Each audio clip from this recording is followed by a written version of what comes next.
meu boa tarde aí a todos os ouvintes da Rádio Cultura, né? Muito bom ter essa oportunidade de me dirigir aos nossos amigos e amigas aí da parte sul do Rio Grande do Sul, né? Meu estado natal, terra que eu tenho muita saudade, né? E nesse sábado, data extremamente significativa, 31 de março, 54º aniversário da Contra-Revolução, eu me sinto um privilégio poder ter essa conversa com vocês. Tá. General, vou fazer a primeira pergunta aqui, depois o meu sócio aqui do programa, sócio também no meu escritório de advocacia, o Júlio Lamin,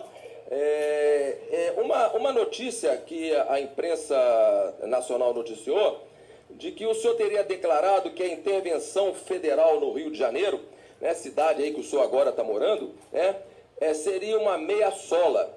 Então eu gostaria que o senhor falasse assim para a gente, né, até na sua opinião, né, qual seria então uma medida correta, uma medida certa para a gente pelo menos trazer para níveis aceitáveis essa violência que tomou conta aí do Rio de Janeiro e de grande parte do Brasil.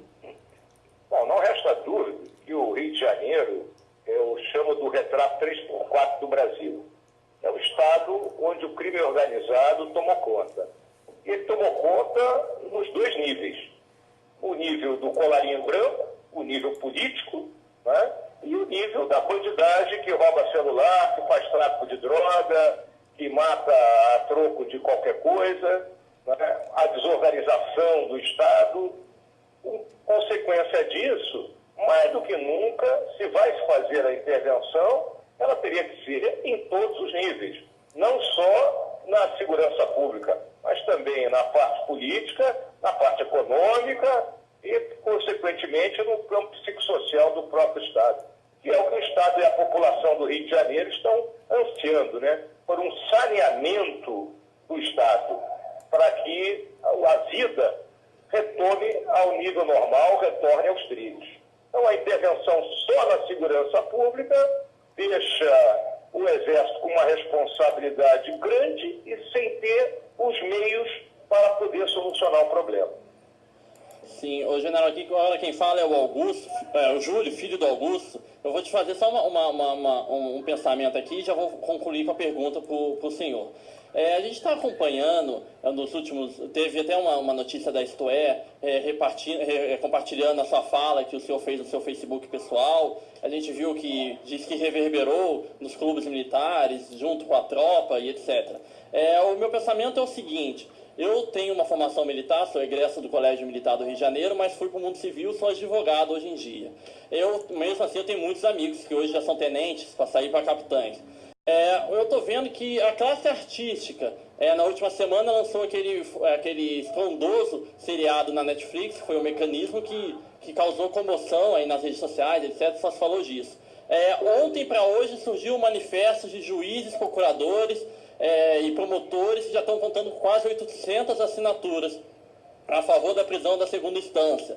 E aí a gente está vendo que a população ela sempre busca a palavra dos militares, que é sempre um bastião da moral. Eu falo isso porque, como eu comecei o meu pensamento, eu sou de família militar, eu tenho uma formação militar, eu sei bem o sentimento de cumprimento de dever, o sentimento de honra, de honestidade dos militares. Então, por isso que é normal, como guardião da Constituição Federal, os militares serem sempre lembrados. A Isto que provavelmente aparelhada por esquerdistas, botou ali no final, nada é tão ruim que não possa piorar, dizendo que se os militares voltassem a assumir alguma posição.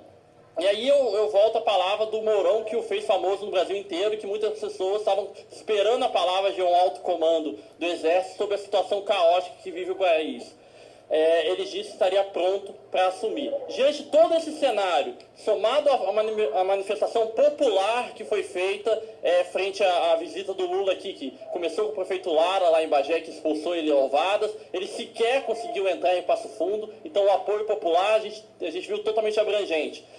É a hora de uma medida mais energética, caso esse verdadeiro, que a esquerda gosta de usar muito, golpe, ocorra no STF dia 4, é a hora do Exército tomar alguma posição. Qual é o seu pensamento dessa situação que a gente está vivenciando hoje, o general Mourão? O meu pensamento é muito claro, né? nós vivemos uma situação, uma crise, né, político-policial. A política foi tomada por elementos totalmente desqualificados, né, muito bem definidos pelo José Padilha, quando ele analisa o mecanismo, né, que domina as relações entre os poderes dentro do nosso país. A realidade é que agora, né, o Poder Judiciário tem a preponderância e a responsabilidade de executar a limpeza do cenário nacional, não permitindo que pessoas que roubaram, que participaram desses processos de corrupção, né, que praticamente colocaram o país com uma dívida enorme, né, e nos deixaram, no momento atual, praticamente sem norte, continuem a participar da vida pública. Então, essas pessoas, número 1, têm que pagar pelos seus crimes, e número 2, não podem mais participar da vida pública. E a legislação é clara a esse respeito. Então, não pode termos uma lei que serve para uns e não serve para outros. Porque o princípio básico da democracia é que todos nós somos iguais, né? É um princípio até da religião, todos são iguais perante Deus, não só perante a lei, né? Então, o STF hoje, ele tem a preponderância. E se ele não cumprir, né, com a sua responsabilidade, nós entraríamos numa rota do caos. E a rota do caos só tem alguém que pode impedir isso, são as Forças Armadas. General, é o Augusto César aqui, o coronel, falando de novo. Inclusive sobre esse tema exatamente que o senhor acabou de falar, mas reforçando, eu vi aqui também a imprensa noticiar que o senhor teria criticado nas redes sociais o STF por ter dado aí o salvo-conduto ao Lula. E seria a fala do senhor: fica claro que os que possuem pertences jamais cumprirão a pena que merecem por haver surrupiado o bem público. Então, se o senhor pudesse tecer um pouco mais sobre essa fala do senhor. O que eu escrevi, né, ao colocar pertences, eu coloquei os pertences entre aspas, né? Sim. Fazendo alusão ao ex-ministro Sepúlveda Pertence, que Sim. está advogando, né, pelo ex-presidente Lula. Né? Então, mostra claramente que no nosso país, o camarada que tem dinheiro e poder para pagar um bom advogado, ele jamais será preso, por piores que sejam os crimes que foram cometidos. Enquanto isso, as cadeias estão lotadas de ladrões de galinha. O camarada que roubou ali um celular, que roubou um tênis, ele está preso. Né? E um sujeito que surrupiou milhões, que surrupiou o futuro de uma geração de brasileiros, se considera impune. Então, se a coisa prosseguir nesse diapasão, não restará outra alternativa que ter que impor uma decisão ao STF. Gostaria de fazer mais uma pergunta. O senhor, se o nosso ouvinte aqui não sabe, é general de exército, 4 estrelas, posto máximo que o militar consegue atingir na carreira. Uma carreira muito bem sucedida, por sinal. A gente vê intervenção, e a gente está vendo que o general Braga Neto está reclamando que não... Ele propriamente não, mas a gente sabe que estão reclamando que não está vindo os recursos do governo federal. Meu pai é militar, minha família é militar, a gente reconhece, a gente sabe que o Exército ele não recebe todo o aparato, toda a contribuição que o governo federal deveria dar à nossa proteção maior, que é o Exército brasileiro. Quando se fala que o Exército estaria pronto para assumir essa posição, o senhor que foi para a reserva agora, faz muito pouco tempo, e estava no cargo, no posto máximo do Exército, existe o preparo, existe condições do Exército assumir uma tarefa tão grande de recolocar o Brasil na linha, de desentortar o Brasil, de realmente proteger a nossa Constituição? Porque, lembrando para o nosso ouvinte, essa questão do Lula já foi pacificada em repercussão geral. O STF não pode mudar de modo pessoal e, nesse caso, a sua posição de repercussão geral. Então, o correto é, sem dúvida, manter a prisão na segunda instância. Mas, voltando ao Mourão, o general, o Exército hoje, o senhor que estava lá dentro no posto máximo, existe essa condição? Porque a gente vê muito, foi dada agora a intervenção e falta dinheiro para tudo. O Exército tem condições de assumir esse papel de desentortar o país? A questão do país, o país vive uma crise econômica grave, causada a partir do segundo governo do Lula e no descontrole total da Dilma.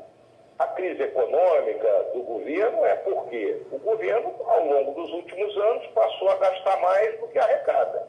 Isso é igual à casa da gente. Quem gasta mais do que ganha, ele primeiro estoura o cheque especial, depois ele estoura o cartão de crédito, depois ele vai para o agiota.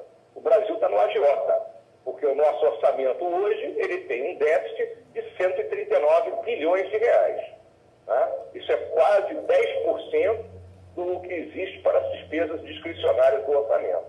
Tá? Então é um déficit grande, muito grande, e tem que ser paulatinamente reduzido. O que tem que acontecer é que haja um ambiente, né, salutar, onde sejam respeitadas as regras, onde quem vai investir saiba que aquele investimento vai ser de acordo com as regras vigentes e não trocando à medida que entra um novo dono do poder, vamos dizer assim. O Exército, ele é feito de homens, tá? E os nossos profissionais são gente que estudou, que se preparou, que conhece os problemas brasileiros. Então, o que se considera é que as Forças Armadas, vamos falar de uma maneira geral, elas promoveriam uma limpeza, uma faxina ética e depois nós entregaríamos o país, né, a quem tem condições de realmente ser um gestor e não ser simplesmente um político pela política abaixo. Essa é a grande ideia. General, eu sei que o senhor está aí em família, não quero ocupar muito o senhor, mas eu gostaria só uma perguntinha final, depois uma para terminar. O senhor também ganhou uma certa notoriedade pela coragem, e eu parabenizo o senhor pela essa coragem. Eu conheço o senhor já há muitos anos, né? O senhor foi meu instrutor na Academia Militar, então a gente sabe. O senhor judiou um pouco da gente, mas tudo bem, valeu, né? Mas a gente sabe da coragem que o senhor teve, que uma das críticas que o senhor fez, o senhor falou que o judiciário deveria expurgar da vida pública o presidente Michel Temer e todas as pessoas que não têm condições de participar da vida pública. Então, se a imprensa atribui esse pensamento ao senhor, de antemão eu já parabenizo e pediria até que o senhor falasse um pouco mais sobre essa coragem, realmente, de falar, em plena vigência do presidente, que o judiciário deveria tirá-lo da vida pública. Augusto, veja bem, há 48 horas atrás, todo o entorno próximo do presidente da República foi preso. Né? Uma investigação já vem de algum prazo, conduzida pela Procuradoria-Geral da República, com aprovação do ministro Barroso do STF, que determinou as prisões. Isso é um fato inédito, vamos colocar assim. E ele não pode ser que não sabia de nada, como diz o Lula, né? Não, ele sabe muito bem, Tá? Ninguém tem dúvida, isso é voz corrente, é dado confirmado, que o Porto de Santos sempre foi uma área sob o comando do atual presidente da República. Tá? E aí, aquele ponto que eu já me referi, o político, ele tem que servir ao país e não se servir. Tá? Não é possível que uma pessoa entre na política e saia milionário. A política não é uma atividade vamos dizer assim, onde você está produzindo, né, e onde você está tendo lucro. A política não pode dar lucro. O lucro da política tem que ser moral. O lucro da política tem que ser a satisfação de ter contribuído para o bem-estar da população. Né? Então, o que nós estamos vendo é o presidente da República que estará novamente sendo julgado pelo Congresso. Eu não sei se agora ele vai passar. Então, bote as barbas de molho, que nos próximos 2 meses nós poderemos ter um outro presidente. General, para terminar aqui, é uma pergunta que todo mundo nos faz, né? É saber se há desejo, e se for, vai ser agora, porque estamos encerrando o mês aí, dessa possibilidade, se o senhor viria candidato a algum cargo político, público, e se o senhor realmente estaria apoiando o deputado Jair Bolsonaro para a presidência.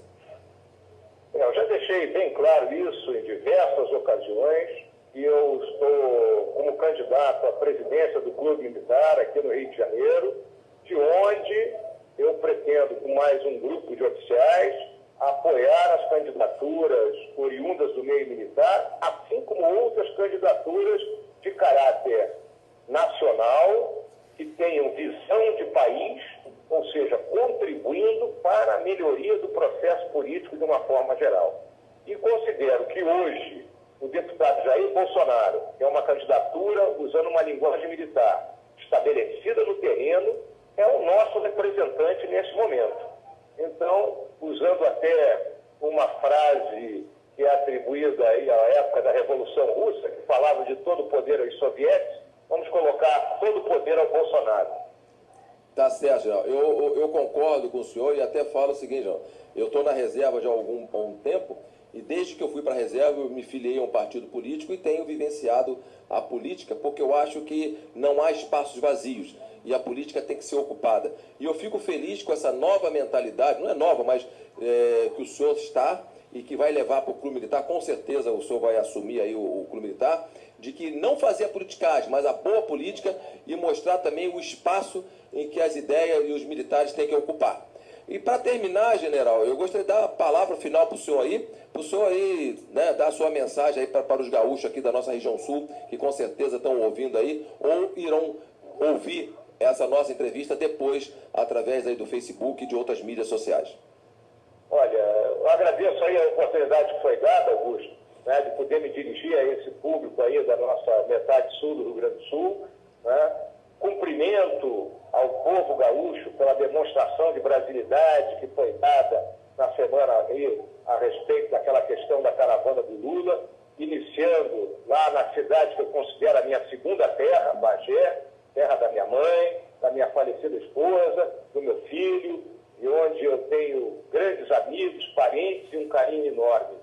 Esse exemplo que foi dado pelo Rio Grande do Sul é um exemplo que todo o Brasil precisa. E nós temos que ter fé, temos que acreditar, porque nós somos brasileiros. Já enfrentamos outras situações e vencemos, e vamos vencer mais essa. Uma feliz Páscoa a todos. Tá, para o senhor também e de antemão nós nos colocamos aqui à disposição em Rio Grande. Qualquer coisa que o senhor precisar, o senhor tem aí meu telefone, né? E o senhor sabe que o senhor tem aqui uma trincheira aqui se precisar do nosso apoio. Tá certo? Obrigado, Augusto. Abração, sucesso aí para você e para o filhão, hein? Tá, uma boa Páscoa para o senhor. Obrigado. Na área, até logo.